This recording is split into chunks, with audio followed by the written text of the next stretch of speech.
Good morning, beautiful people. This is the day that the Lord has made, and we shall rejoice and be glad in it. So, guess what? I'm over here just thanking God, right? Because, 8 years ago, the devil thought he had me. I had a stroke, I'm talking about paralyzed from the left side down and the waist down, right? But God, like I told you all before, the enemy been after me since I was in my mother's womb. And so when you just think about these type of things, because the stroke that I had, it was because I was worried about my son who was in college at the time.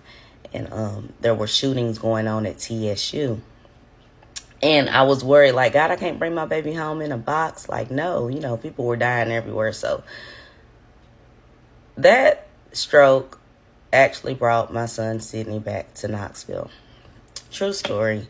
And, earlier that year in April, I had given my younger son to his dad, right? And so I had a lot of stress going on. My younger son gave his dad custody of him.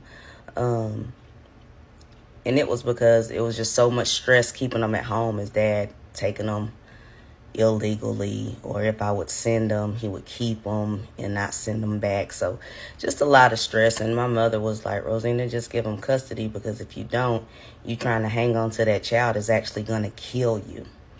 Because my mother had saw me go through where I had almost lost my life from malnutrition, worried about my baby boy. So although I did the best thing for my younger son, me having a stroke caused my oldest son to come back home. And then a year later, I wound up marrying my older son. It's just amazing how God put people back together. The Lord knows the beginning and the end. He knows. And just know the enemy can't take you. The stroke, man, I had lost my speech too, seriously. And all of this was right before I was supposed to start medical school, October 1st of that year. And I still started medical school. Why? Because Jesus is a healer. I got my feeling back in my left arm. I started walking again. Went to speech therapy. This thing is real. Jesus is a healer. The thing is, do you believe enough for him to heal you?